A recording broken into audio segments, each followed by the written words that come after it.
Welcome to Guardians of the Data. I'm your host, Ward Balzerzak.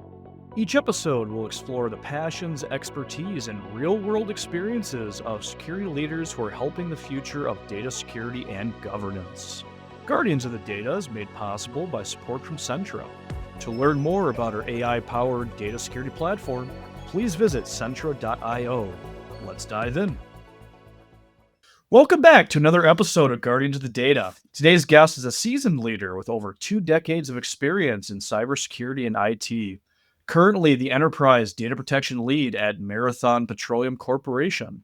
Please welcome Hans Vargas. Ward, thank you very much for having me. It's a pleasure to be here, and I'm looking forward to the conversation. I'm excited that you accepted my invite. So, in your professional opinion, what's the biggest challenge organizations are facing when it comes to data security? I would tend to say if you don't know what you need to protect, that's a problem. And I think sometimes that leaks to the fact that we need to highlight that to leadership and or the business. And sometimes that could be equally challenging. Why you are here to protect this information. And sometimes it's because we haven't had an issue before, but the potential that the information could be detrimental to an organization could be very bad very quick, especially now that many organizations are embracing cloud and we're sharing information with third parties more than ever. So Yeah, totally agree. You hit on a few things there, all kind of related, right? About, what are we doing? Why are we doing it? Why are we here? I know personally, joining a few organizations, I was hired by someone for a reason, right? The CISO, director, VP, whatever. So certainly they got the mission statement, right? They had a need and said, hey, we need Ward or someone like Ward to join. Where I always kind of had not necessarily difficulty, but sometimes difficulty was talking to the other folks within the business, right? Other stakeholders. Here I am. Here's what I'm doing. Here's why you and I need to be best friends. Have you found the same difficulty in your position? I certainly have. And I believe the key is that conversation that sometimes it's not there because maybe it's us thinking we know that we are important to the organization, to the business, and we don't communicate that value to IT or directly to the business. We say, hey, we kind of have an idea, but we've been collaborating with other teams for data discovery. We see the data, wherever that is. It's either unstructured data, structured data. We see the movement of that data. We see the logs going in and out. We understand behavior of the user or identities. Let's call it identities. It's to be a non-human account, and we can help in that process. Tell us how we can help you, not only better identify your sensitive data, but also how to better protect it. We need to understand what is that you consider sensitive. And I think sometimes it's easy to do with when it's clear regulations like PCI, PII, or any regulatory data, but it's a little more difficult or challenging to identify something that might not be as easy to identify. So I think that conversation with the business or let's call it data owner, it's very important. And sometimes maybe we're not quite there having those discussions with them directly. I like that. I like that you named it the data owner, and I think that's a good way to break the ice, in my opinion. Instead of just calling somebody a stakeholder, right? They don't really understand necessarily. Like, okay, I'm a stakeholder in what? What am I doing here? Why am I here? And changing that. I mean, that term has been around for a long time, right? Data owner. I just don't think it's used enough. So sitting down with the data owners, getting them to understand why you're there. How do you recommend folks do that? Right. Because I think that's probably, I know it was for me, kind of a daunting task, right? You join an organization or you step into a role. Congratulations, you're here. Now you got to go to the next step. What's your suggestion for that next step? Maybe let me use an example. Have you? I mean, many of us maybe moved, from our first home to our second home, And I guess I'm just going to start with data discovery. And once you start putting things in boxes or uncovering things that you have to move, you start questioning, do I need this? Do I, when was the last time I used this? Or, hey, these are things that we no longer need. So the same thing could be applied to ownership of data. And I think in many cases, data storage has been cheap for the longest time. So we just keep everything. And we don't understand that, or we need to transfer or communicate to the data owner that having or storing or keeping data, even though it could be outdated, 3, 5 years, it could be still sensitive for the organization. It could be risky to the organization because if you're in the news saying data was leaked, nobody cares if that data was leaked and that data is old. It's the fact that you expose customer data, employee data, even your secret sauce to the world. So I think maybe not necessarily put it in that scenario, but communicating that to whoever owns the data, say, hey, you might need to clean up. We might need to help you. We have tools to discover this data to tell you you have data that's 15 years old, and it could be very old data, but it could be also data that could be in some ways used against you. Should have been disclosed or exposed to the outside of the organization. So you don't know what you have until you start packing it. So discovering that data and showing it to the business, saying, "Hey, you have this much data. This is where it is," and or maybe even getting some of the requirements, saying, "Tell me what is this? What is sensitive to you? What it means to you?" Because it could be completely different. It could be intellectual property. It could be a pricing formula. It could be a location, or it could be how it could be descriptive of a process. So I think that is in itself understanding what is sensitive to a specific organizations is key. And again, going back to the conversation, right? So if you're not engaging on that conversation, you're probably never going to know how you can better protect that data. Totally agree. I think back a few jobs ago, I was having a conversation with an investments department within the company, and introduced myself. Right, here's what I'm doing. Here's why I'm doing it. And I had the conversation you're describing. Right, what is your sensitive data? And I got some of the basics. Oh, we've got some pricing information. We've got some of this. We got some of that. Um, I said, "Okay," right? I had a place to start. I had a place to start. But as I started doing some discovery, going on what you were saying, discovering data, I started finding some other interesting tidbits. And I think a lot of, data security folks probably do when they're doing that. So I went back to them and said, "Hey, what about this? What about that?" And I feel like that was an eye-opening exercise for that group, right? Because they started saying, "Oh, oh, you found that? Okay." So you said, meet, build a relationship, doing scanning. You're going to find stuff. Yes.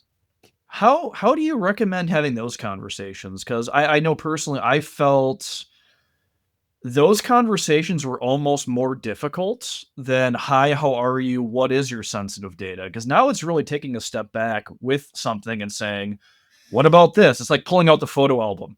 "I found this picture of you. What are you doing there? Where were you? Why aren't you smiling? I found this other picture of you. Who are those people in the background?" Right? It's almost showing them something, but trying to get them to remember or opine on what it is and what its sensitivity is. I think it's always a challenging scenario because you're coming almost as an external, a foreign agent to an organization or a department, and then you are auditing what their information is and asking questions, and maybe they haven't been accustomed to answer. And I think it's important for them to know that you're not there to hurt them; you're there to help them. And maybe as silly as it is, I don't know if you've seen some of those helping a hoarder uh, TV shows. where a team comes and basically it scans through the entire home and they say, and there are some requirements like anything older than this, anything here, anything that is, broken needs to be pitched. And but there are some other things that they say, hey, I want to keep my any picture I want to keep, or at least I want to review. If you find a golden ring, please let me know because it's missing, or it's my grandpa's. I don't know, my military symbol. You know, those things are tough and they're very emotional sometimes because you're coming and you have obviously a different lens than the owner of the data, but you're trying to help them to get to a better place. And again, it's a silly example, but you don't know necessarily what you're coming across, but you obviously have the idea you want to help them to get to a better place. And that better place is when you get rid of things that are older and nobody uses, nobody has access in a while. We want to help you identify things that we need to be, instead of being in a box in the middle of the living room, it needs to be put in a safe, perhaps, because I don't know, it's grandpa's passport or discharge from the military or grandma's whatever, right? And those things are precious. I want to keep it in a different place. And I think that process, our teams can be of help because we come with tooling, we come with a team, we come some level of expertise that is going to assist them to be maybe reduce the number of files they're keeping. Maybe move that all that to a storage in the cloud, so it's archived. Some of the stuff could be easily accessible, is to be in the garage, or some of that's going to be in a storage somewhere else. Yeah, actually, I don't think that was a silly analogy at all. In fact, when you were talking before about like data retention and old data, that was a picture that was formulating in my brain. The pack rat, right? Or the hoarder, not the pack rat. Like just stuff is everywhere. It's sprawled. It's a mess. You got rats crawling in there. Hopefully, you don't have rats in your data, but it's um, it's crazy. So I think that's a perfect analogy for an organization that hasn't had I'm going to expand it past data security. I'm going to call it data governance as well, right? A data governance team, data security to, and I love your other analogy of, hey, I'm going to put this in a box or I'm going to put this in the safe, right? That's a perfect analogy for data security controls and different data repositories. Um, Okay, so you come in, you have the discussion with the data owner. You're starting to get a feel for um, their hoarding of data. Um, I think something that I've certainly struggled with, and I'm going to guess some of our listeners have as well, is getting across and getting buy-in for the idea of data retention and actually following that. Have you had the same difficulty? Well, not really, because maybe I cannot relate to all the use cases, but in my experience, I I enjoy environments that have very clear regulatory an understanding of what is a record. Let's put it that way. Financial services, even my current company, the legal or the law department has defined what needs to be kept for how long. So it's well defined. My concern sometimes is for the information that is not fitting that category. So it's basically nobody knows how long you need to keep it. In some cases, data governance is not mature enough. So I think that's where the problems could be, where nobody knows how long should I keep, so I should just keep it forever. And in many cases, even with efforts of digital transformation, that could be a challenge because you're moving things to the cloud, and then instead of purging, everybody says, "Okay, just I'll clean it up later." You know how that goes. I'll clean it up later means I'm never going to clean it. I just prefer you to move everything, and we need to communicate the risk of that to the owner of the data, and we need to escalate this to leadership, saying if we would just move this to the new repository, it's never going to be cleaned up. So we also can offer some solutions, right? We can do some scanning, we can do some metadata searching, say, or anything older than this. We're going to obviously go through the process of disposition of that data, which means that you have to be, if you step back a little bit, you said, what is our data governance? Is it strong enough? Can we define all the steps of the data lifecycle? So from creation to disposition and between.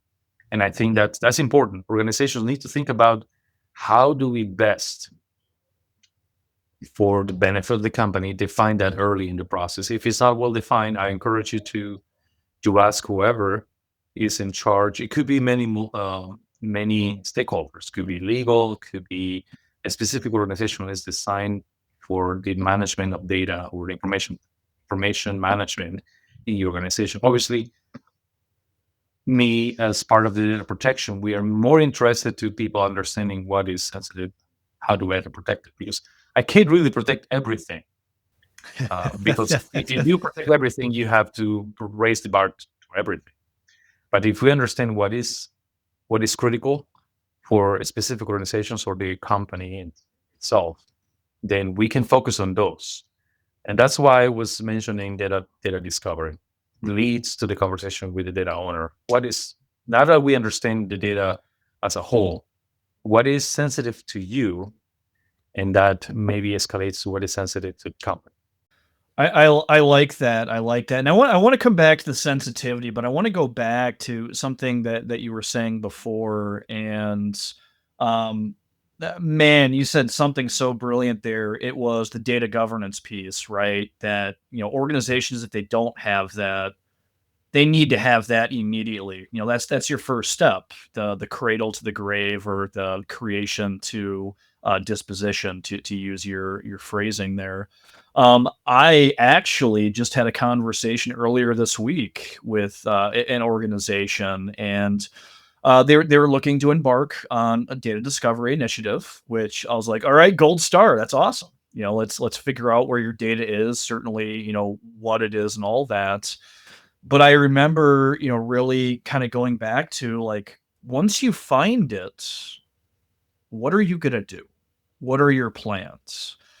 And I could kind of hear a little bit in the voices that there was an uncertainty there, right? Not really sure. And I think that's where a lot of data security initiatives probably stutter step, is my opinion, right? They say, I have this problem. I'm going to get a tool.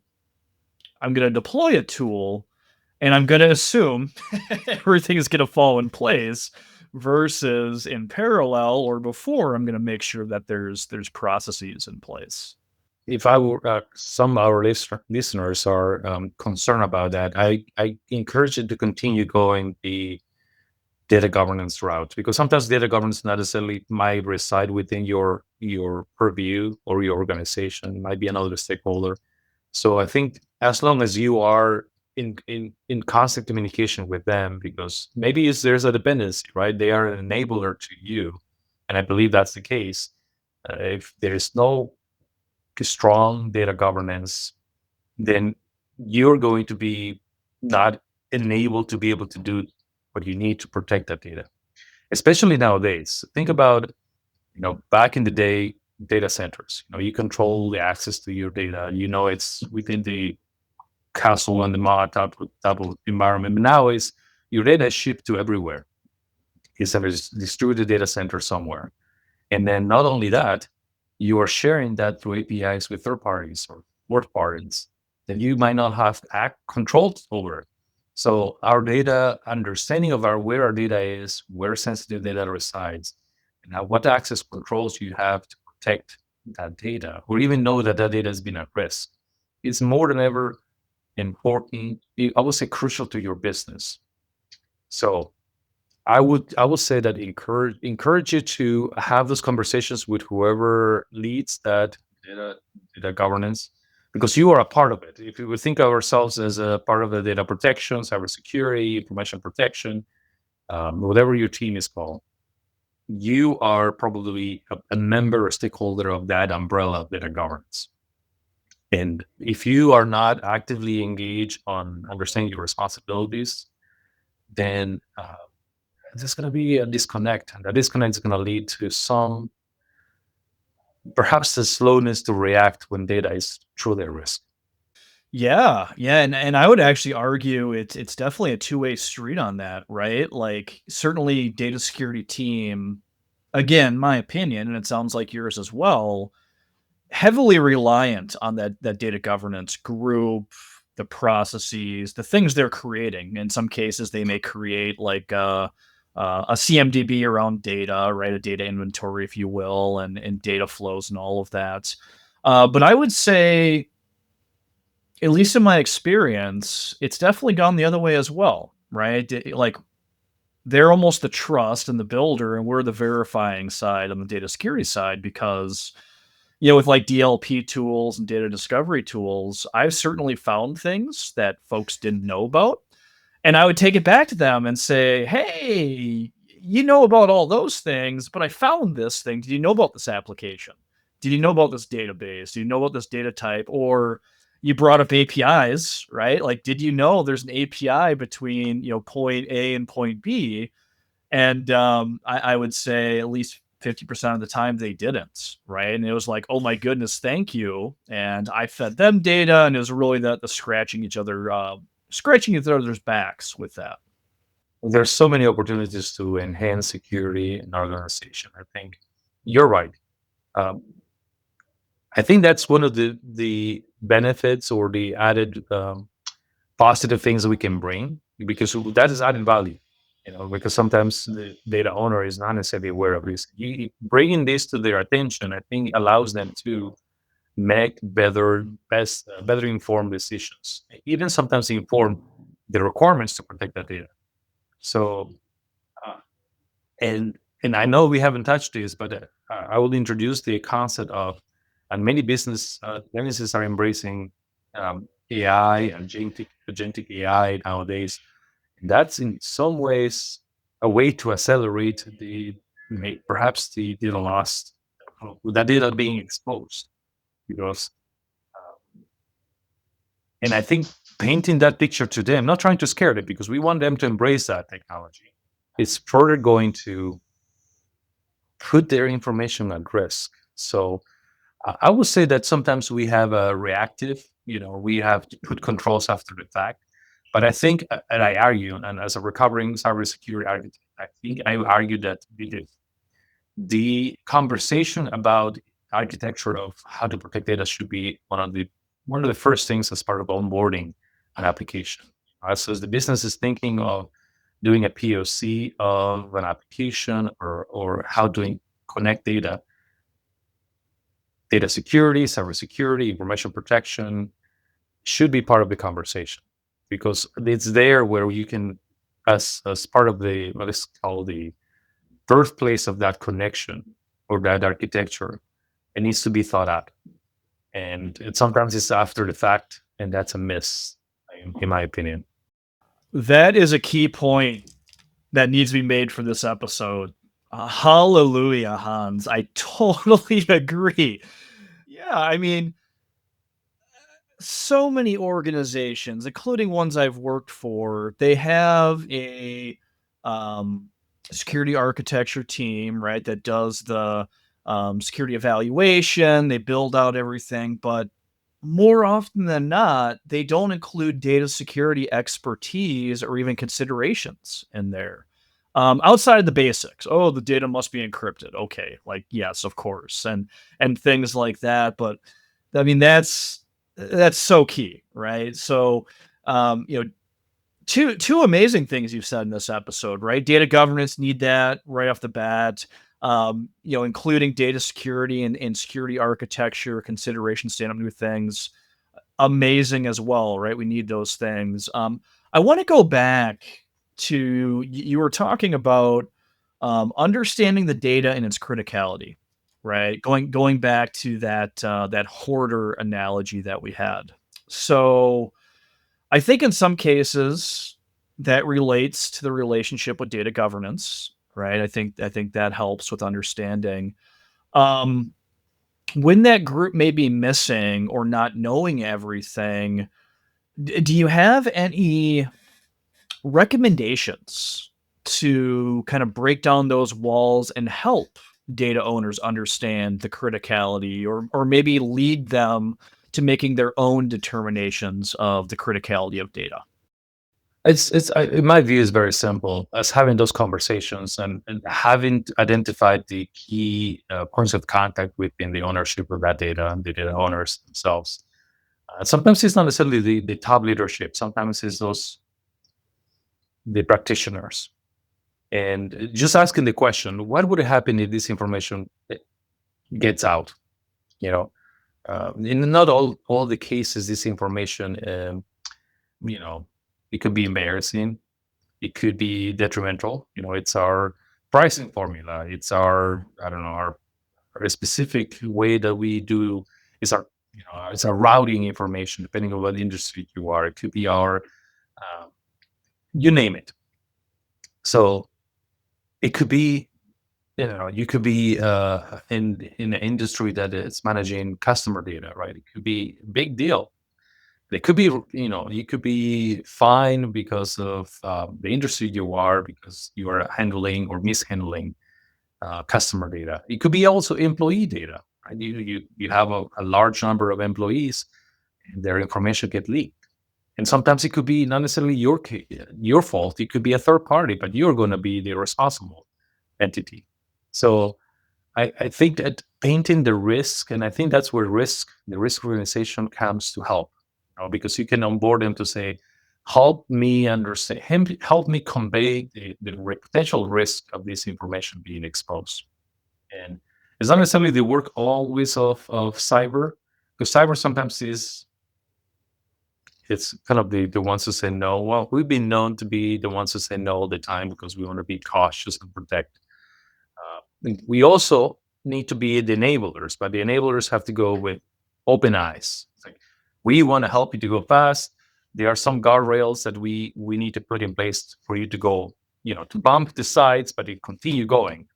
And and I think if they understand that we're not there to slow them down, we're not there to slow progress or um, disincentivize innovation, perhaps, I think we have a huge opportunity to help the business to move forward. Because if you think really, in the last 20 years, any company now relies more and more on IT systems to function. You know, if we don't have email, as simple as that. If we don't have the way to process, if we don't have availability and network connectivity, the business comes to a halt. Not all the instances is that, but maybe you still can do the operations on the end. But if you don't have a way to invoice, we don't have to you know set orders to delivery. You know, and I think that's what the business needs to understand. We are an enabler of of whatever function of the business is doing, and they need to see us as a partner. And I think once that clicks, they are going to come to us timely. They're going to ask us to provide feedback and be part of the architecture design, and also to tell them, hey, it's not that we don't want you to do it. Maybe we need to put these controls in place to be able to make up for some uh, requirements that either the vendor or the situation is not allowing at this point. Yeah, yeah, and I agree. I'm curious. So I saw an interesting post on LinkedIn earlier this week, and initially I saw it and I scrolled by, and it was one of those posts that it caught my eye enough that I scrolled back, right, and I was looking at it, and it's a long post, but to sum it up, and I'm curious your thoughts. That's why I'm framing it up here. The post essentially was about the CIA triad, right? Confidentiality, integrity, and availability. And the post was saying that as security professionals, most folks only concern themselves with the C, confidentiality, right? Most security things is protecting, data in this case from getting out. That's confidentiality. But the argument in the post was we are not being good business enablers, but because we're not thinking about integrity with what we're doing of the data in this case, and also the availability of it to keep business rolling and whatever else. So, with that, what do you think? What are your thoughts? I'm kind of putting you on the spot, I know, but any thoughts about that? I tend to agree with that. We sometimes focus a lot on the confidentiality aspect of it, like access control, um, who should have access to that and shouldn't, access reviews. But I think if we don't think of the other aspects of it, we're also doing a disservice to the business. Talking about integrity, sometimes I think, not sometimes, I think lately it's been a discussion of because of ransomware and attacks to companies. There's an emphasis on the integrity of that data, right? So understand that when that data is being modified or potentially encrypted, not by you, uh, and how that having the resilience or having the there's a term that defines it. It's basically immutability of the data. How important that is nowadays. How to understand that that data is not being corrupted, so you can restore it should you have to. But if you think about the availability as well, many organizations have migrated to the cloud. Digital transformation has is being part of a huge movement to embrace the benefits of the cloud. Availability is one of them. It's elasticity. You're crunching numbers faster. You are aggregating data in data lakes, but you are relying on the ability or your ability or your employees' ability to connect to that data. So if something would happen, do we have the controls or do we have the ability to always have a persistent connection to our data? Uh, just imagine today, you just lose internet access. You as a user don't have access to, technically, your availability is severed. So you are not productive. So how do you, nowadays, we carry phones. Some of them are issued by our employers. You can hop on a last case scenario is you hop on the hotspot, right? So you can access your data because your data is not in your laptop anymore or in your systems. It's somewhere else. And that data could be in a third party. So how do you ensure your organization can continue functioning?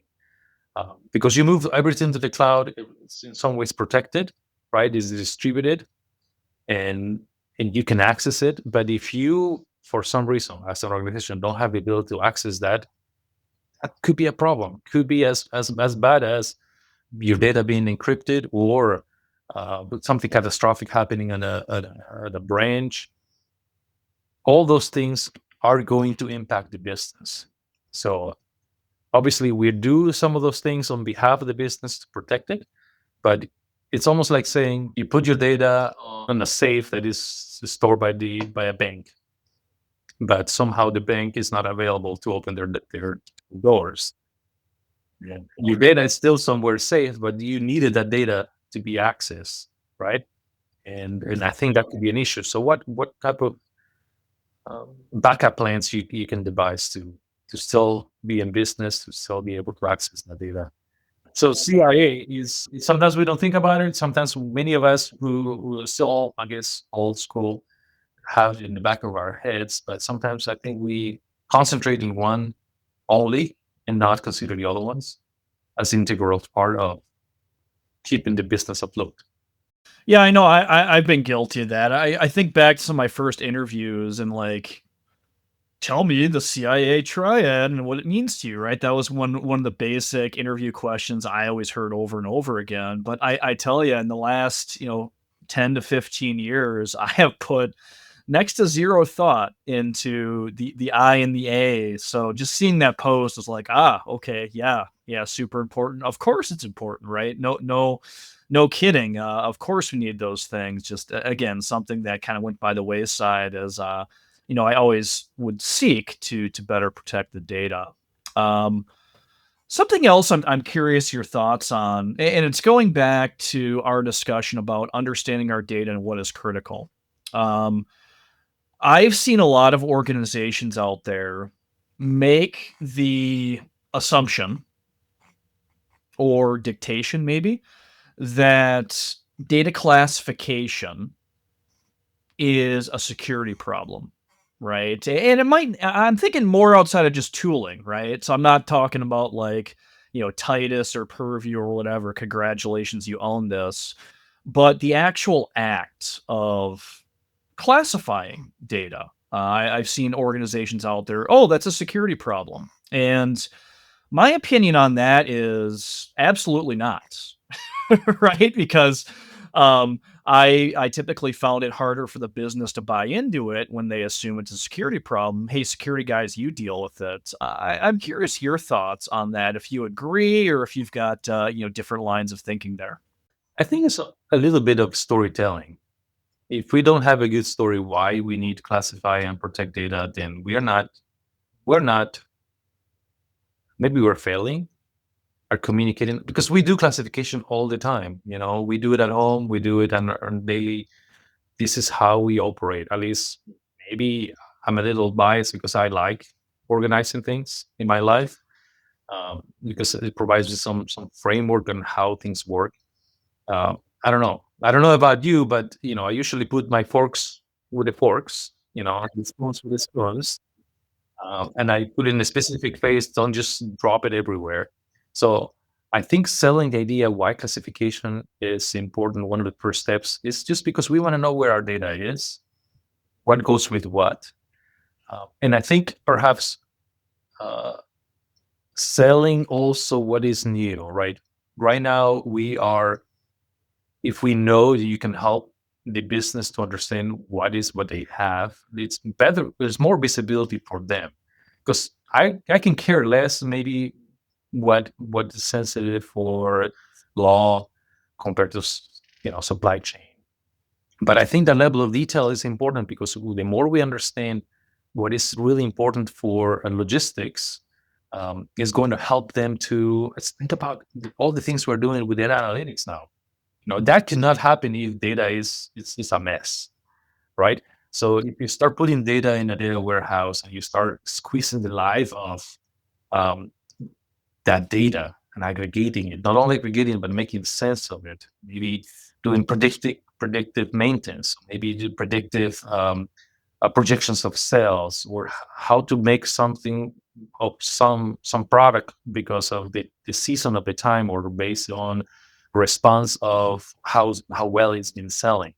So all that could be happen only if your data is as accurate as possible. And and and I think that is kind of we are here to help you to go to the next level, which is the analytics, which is the uh, think about how agentic AI could be more effective if you have your data in such a way that it's easily indexed, it's easily found, we understand where it is and how we can better analyze it.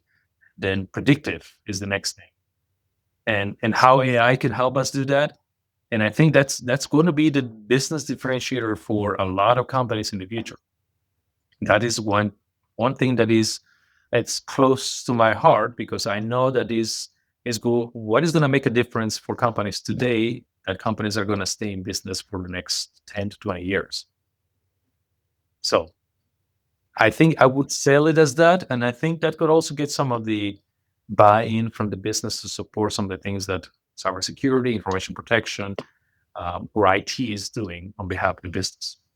Fantastic insight, and definitely agree with everything you just said. You know, it's clear by our conversation here, you've done these things a time or two. So I'm curious. You're currently the enterprise data protection lead. Um, where did you start, and how did you get into your current position? I'll go back a little bit. Originally from Peru, in a small town in the jungle of Peru. I would never in my wildest dreams would think that I would ever be here. So that's also testament of the opportunities this country has given me.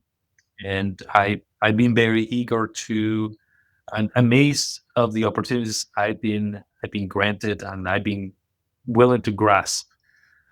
So almost 19 years ago, uh, this week actually, I came to this country holding a bachelor's degree. Went through the process to um, become a alien, legal alien. That's what the name is. And I started my work career here, not necessarily in IT, and I find my way back to IT. I was able to, again, think this country has offered me so many opportunities to go back to school. I was a recipient of a scholarship for service given by the National Science Foundation um, after I became a citizen. And that has, in some ways, I recognize that it has been kind of the catapult to opportunities. And that's why also I am very passionate about giving back. Maybe this opportunity to share with others who are listening that this country offers so many opportunities. Um, Yours could be in the path with information security. Obviously, there's a lot of opportunities in this area, but everything, even if you are a farmer, there is there is there is IT, there is analytics on that. I've seen amazing things that farmers benefit from: drone technology, scanning fields. If you go to a doctor's office, it's all related to protecting that information, patient information, maybe analytics on the lab results. So I think what I would like to say is I've been giving a lot of opportunities. I had many experiences from. I used to work for the state of Indiana. I worked for financial services, and I work now for an energy company. And it has been an amazing journey for me. And I am very humble for all the things I've been given an opportunity along lines with mentors and people who believe in me. I obviously have to put a lot of work and put the effort because I'll be honest, not I don't claim to know everything, but if you give me a little bit of time, I'm going to either find somebody who knows or find the answer. And I think that's played a good. It's been a winning strategy, perhaps, to where I got. And I want to encourage others to do the same. Find somebody who is willing to mentor you. If you don't know the answer, be honest and say, I'm gonna work really hard to get to the answer, or maybe ask somebody who has been there before and get the best way to solve a problem. I think problem solving it's um, it's underrated, but it's also a great opportunity for people who are really eager to come up with novel solutions, perhaps, or maybe it's an old solution that just need to be a little bit dust, uh, or it's just due diligence, perhaps. Keeping at it. I don't know. That I can only speak to my experience so far, and I will say that I see a lot of challenges, but I also see a lot of opportunities in this arena. And I encourage anybody who's listening that if you're going to be able to make it, this is the place to do it. The U.S. is yet one of the countries that has the most opportunities, especially now. I think we are the cusp of, if you're following the news, the economy is doing well. That means that there is going to be a lot of companies doing a lot of investments, growing.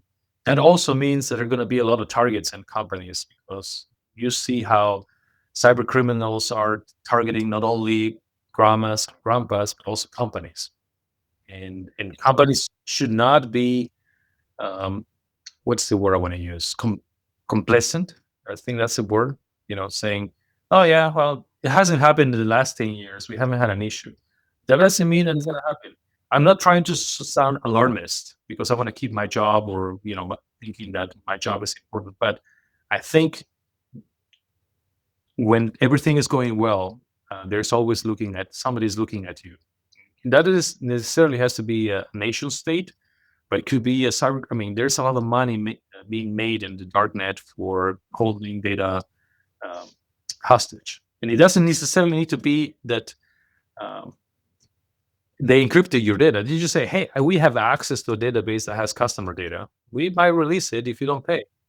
They didn't even compromise your system. They just made a copy and saved it, or they can just claim that they did it. That in itself could put you in the news. It could be bad for you. Absolutely, absolutely. Well, First off, happy anniversary. You said, this week, 19 years. That's amazing. It has gone fast.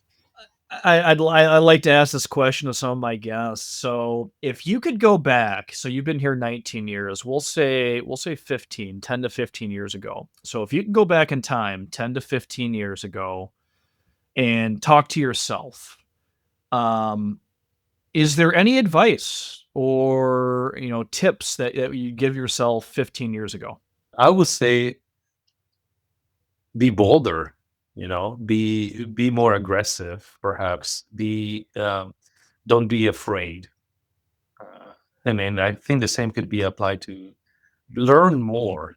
Be willing to learn more, and look for some of the people who are willing to allow you to fail faster instead of being too cautious. And I think that's one of the things that sometimes maybe I feel like maybe I've been shyer in some instances because we want to be right all the time. And I think as I look for my the rest of my career, I think that's also good advice today. And learning. I think one of the things that I regret the most is not necessarily embracing learning faster. And sometimes learning things that maybe I don't think are going to be applicable to my immediate need. If I were to say to somebody right now is start looking in quantum computing or post quantum computing, it's one of the areas that I'm very interested in because I see it coming, right? Everything is AI right now, but try to use that to solve business problems. How do we help the business to be more effective or more secure? And don't forget people. Sometimes the process and the technology take place, but remember, people still going to be in the loop, and people have, and you can take it two ways. People are going to always be a risk factor, or people are going to be business enablers, maybe something in between. How do we help people to be more effective in embracing technology and then more using it more securely? I think that's sometimes the issue, and that is my 2 cents to myself. And it's maybe hearing it, me being saying this is also a reminder that I need to continue doing that as I go. Those are great tips and definitely applicable today. I mean, I just thinking back and everything you just said about, one that really resonated with me that you said right there is being open to learning. I remember early on in my career, about 20 years ago, when cloud was just becoming a thing. I remember thinking to myself, who the heck is going to do that? Right? Who the heck is going to put their data in essentially somebody else's computer, right? That was the big value prop. Oh, it's not in your data center. I just remember who's going to do that, and I always kind of held that off with a 20-foot pole, not a 10-foot pole, very far away from me, and that hurt me. Not today, but it hurt me years ago because I was a little bit behind my peers that had already embraced it. They learned it and all that. So fantastic tips there, Hans. Definitely for yourself as a younger you, but I think anybody listening, you know, don't um, don't assume something is going to be irrelevant to you. It may be irrelevant to you today or in your current role, but things definitely change or new things come up. So that's fantastic. Hans, if folks want to connect, what's the best way to do so with you? LinkedIn is my pretty much my only social media. I've been intentional. I started with a profile in LinkedIn mainly in 2006, I believe. I started and start connecting one at a time. I made um, a commitment to myself that I will try to be intentional who I connect with, and I think it's worked out so far with me. I mean, I'm not talking to a lot of people all the time, but one of the things I do with my LinkedIn profile is try to connect with people in the industry, people I can learn from, and also I share back.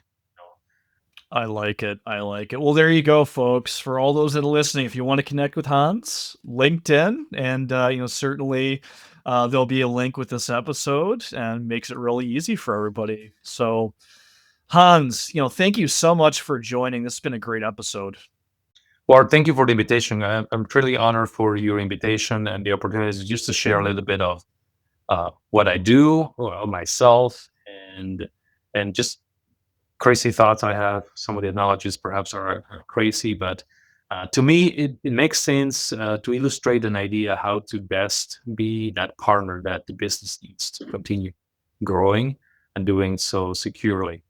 And if I could have helped you to maybe think in some way how to approach that discussion with your business and your stakeholders in your company, well, that would be great to hear. If you have any thoughts, any questions, please reach out, connect with me LinkedIn. I'm always open to have conversations. Maybe we'll find a way to connect in person at the next conference.